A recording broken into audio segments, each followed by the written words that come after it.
Even before the hearing starts, it's clear this situation is heading for trouble. On the surface, the case is simple: driving without a license, expired registration, and missing a court date. Usually, cases like this are handled quickly.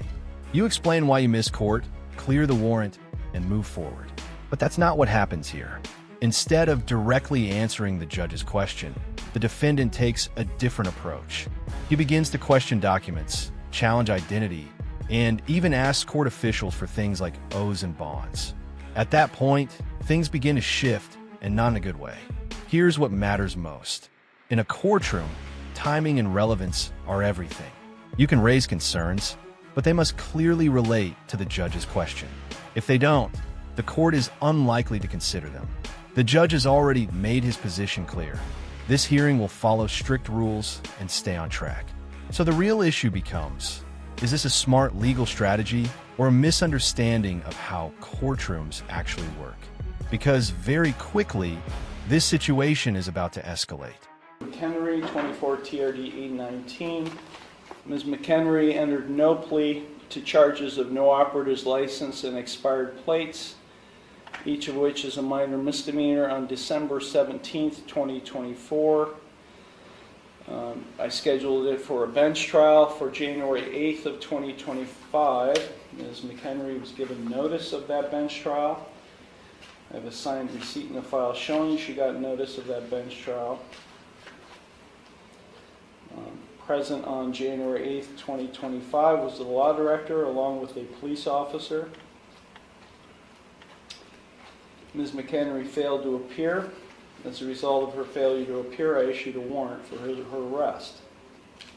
That was January 8th.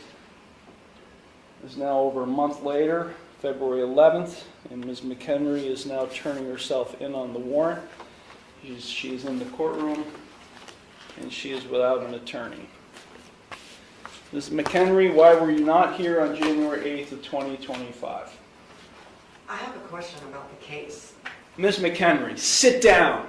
This is not your courtroom. Sit in that chair. I have a question about the case. That's not the case number that I had. Yes, it is, Ms. McHenry. You've got other cases pending that are set for jury trial.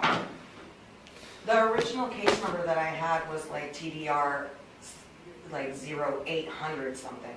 And 24 TRD 819. 819. Okay. I was just double checking on the case number. Can you repeat your question then? No. Why were you not here on January 8th?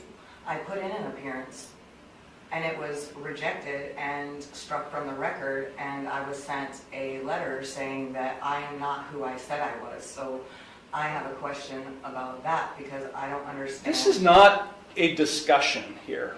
This is not a conversation. I ask a question, you respond to my question.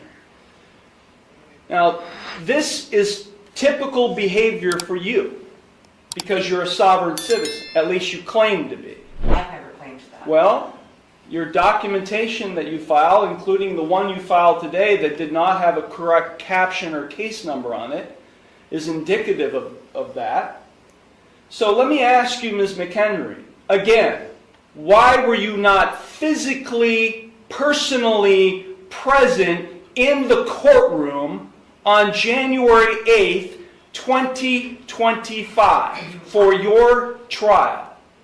I need the oath and bonds to be put for each person acting as a public official in this case who is acting as a public servant to be put on the record. And I also require the indemnity bond, and I'm going to require the other bonds.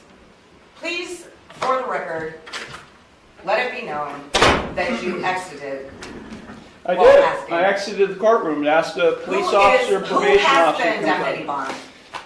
Where's the bill of particulars? The bond is being, the warrant is being executed. You're being taken into custody. Take her down to the jail now. I was not given the warrant. Take her down to the jail now. Why am I being arrested? Take her down to the jail. What crime have I committed? Get off me. This is kidnapping. This is a false arrest. Stop fighting. No. This is a false arrest. Don't make it down. Just... Okay, relax. This is kidnapping. They're violating my rights, my constitutional rights. I put in... I thought the Constitution didn't apply to you. The Constitution applies to every living man and woman. Yeah. You are violating your oath, Mr. Iarocci. I'll take her stuff. What am I being arrested for? What am I being arrested for? Let's break it down clearly. Everything came down to one key moment. The judge asked a simple question: why didn't you show up to court? Instead of giving a direct answer, the defendant shifted the conversation toward identity, paperwork, and authority. Here's the reality. When someone misses a scheduled court date, a warrant is issued. From that point on, the situation is no longer about debating details. It's about enforcing the law. You can see how quickly things changed. As soon as the judge realized the question wasn't going to be answered, the hearing was essentially over, and the warrant was carried out right away. That's how courtrooms operate. Procedure comes first. So it raises an important question. Was she trying to stand up for her rights?